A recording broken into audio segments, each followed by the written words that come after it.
Mga kapatid at kaibigan, madalas nating marinig ang salitang impyerno. Minsan, ginagamit ito sa biro.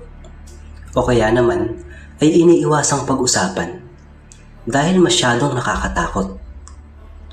Pero ang totoo, ang impyerno ay tunay na lugar na binanggit mismo ni Jesus sa Biblia. Bakit kailangan nating pag-usapan ito? Hindi para manakot lang, kundi para mamulat tayo sa bigat ng kasalanan at lalo nating pahalagan ang dakilang pag-ibig at pagliligtas ng Diyos. Ang layunin natin ngayon ay katotohanan upang walang sino man sa atin ang mapahamak, kundi lahat ay makamit ang buhay na walang hanggan.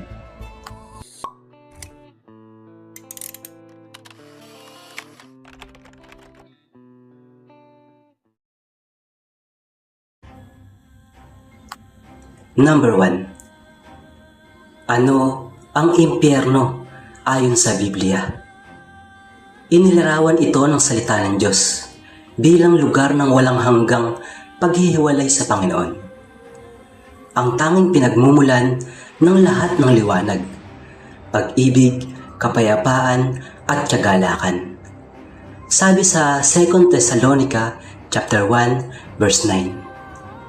Sila ay parurusahan ng walang hanggang kapahamakan, malayo sa harapan ng Panginoon. Doon ay walang awa, walang pahinga, at walang katapusan ang kirot.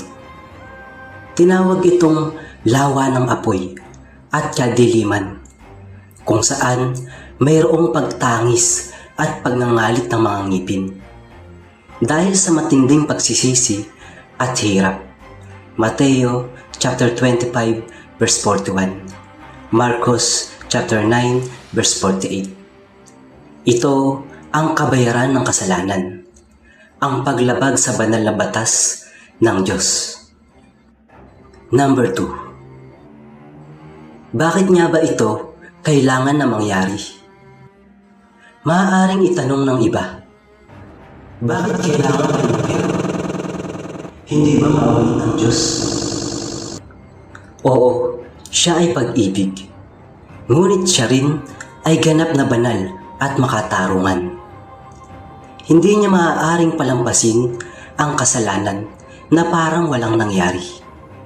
Ang hustisya ay kailangang maipatupad.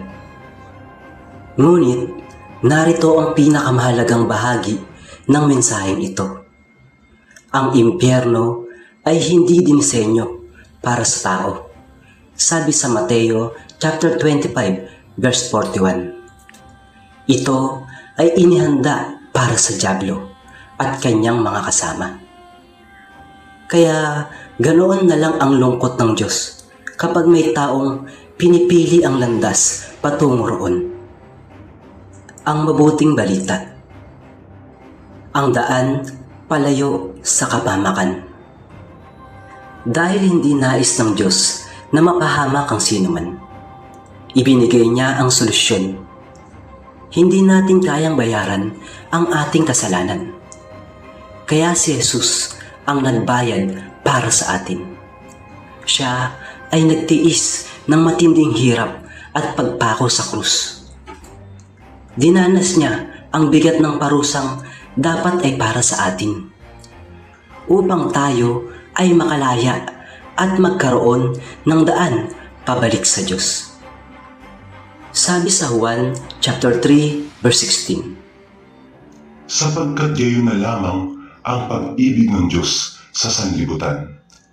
Kaya ibinigay niya ang kanyang buktong na anak, upang ang sino mang sumampalataya sa kanya ay hindi mapahamak, kundi magkaroon ng buhay na walang hanggan. Mga kapatid, ang usapang impyerno ay paalala na ang buhay sa mundo ay maikli at ang hatol ay darating.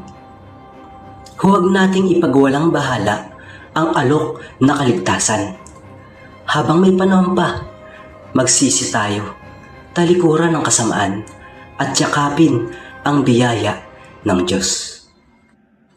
Ang tunay na motibasyon ay hindi lang takot sa impyerno, kundi pagmamahal sa Diyos na nagligtas sa atin mula rito.